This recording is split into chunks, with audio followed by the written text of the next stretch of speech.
my god. You're so awesome, Lawrence Lim. It's Lawrence Lim with the W. Si Pedro ay nakatambay sa harap ng isang vending machine. Naglagay siya ng 25 pesos, pinindot ang isang button at lumabas ang isang Coke.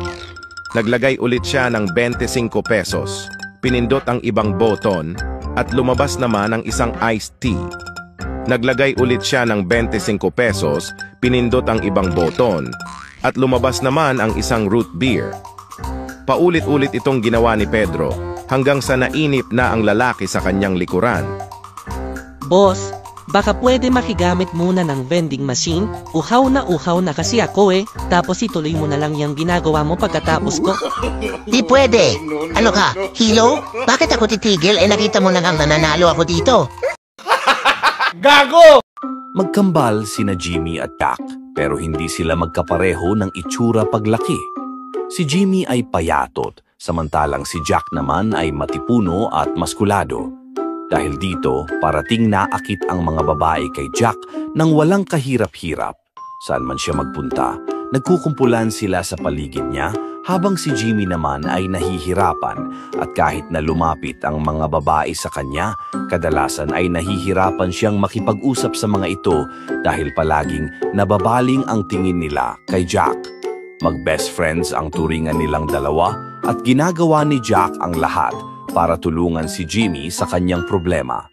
Isang araw, nagplano silang dalawa na pumunta sa isang beach. Alam ni Jack na sa sandaling makapunta siya sa dalampasigan, suot ang kanyang swimming trunks. Dadagsain siya ng mga babae, umaasa na sana ay makinabang si Jimmy sa pagkakataong iyon upang makakilala ng mga babae na trip niya.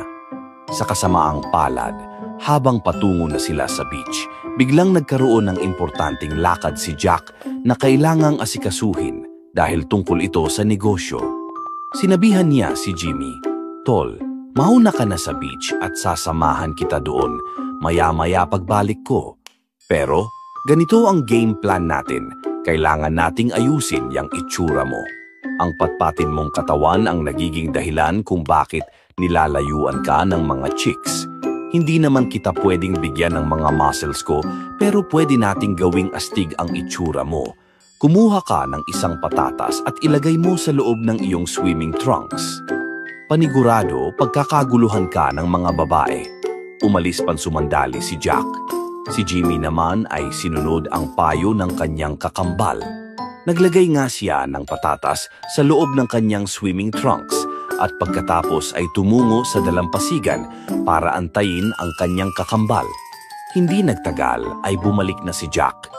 Napansin niya na kahit maraming tao sa dalampasigan, may tila ba isang lugar na para bang iniiwasan ng mga tao na puntahan.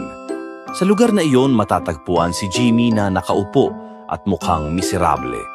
Tumayo si Jimmy nang makita niyang papalapit na si Jack sa kanya. "Kasalanan mo to, tol," sabi ni Jimmy. "Ginawa ko ang sinabi mo. Kumuha ako ng patatas at nilagay ko sa loob ng aking swimming trunks. Pero paglabas ko galing CR, nagsimula ng magtakbuhan ang mga tao palayo sa akin.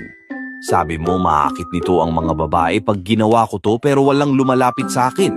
Sa halip para bang nangdidiri sila sa akin at nilalayuan ako." Sumagot si Jack.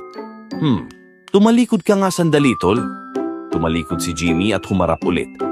Tol, kaya ka naman pala nila nilalayuan Dapat nilagay mo ang patatas sa harap ng iyong trunks, hindi sa iyong puwitan."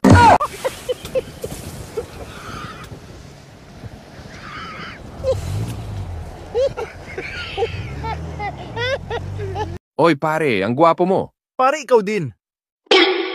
Ang birthday ko, October 15, 1984. Ikaw pare, kailan ba birthday mo? Aba, October 15 din ako, og 1984 din. Pare, nagtapos ako ng high school sa Manila High. Ikaw pare? Ha? Akalain mong doon din ako nagtapos. Ang name ng tatay ko ay Rudy. Ang nanay ko si Maria. Huwag mong sabihin na, yun din name ng parents mo. Pare, yun din pangalan nila. Ang apelido ko Pascual. Sa'yo ano? Pascual din pare, pareho tayo. Napadaan ang isang waitress habang pinakikinggan ang usapan ng dalawang lasing. Hay naku! Ang kambal na Pascual, lasing na naman!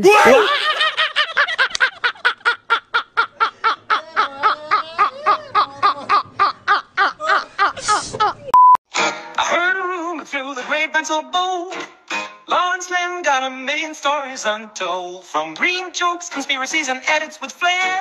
You gotta follow him, baby, if you dare.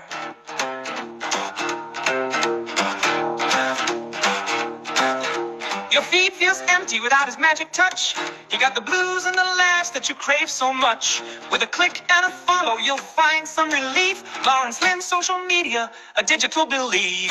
Click, subscribe, don't miss a trick. Now, hey, leave your worries and come on, click today. Lawrence Lim's got the content right in line. Follow him now.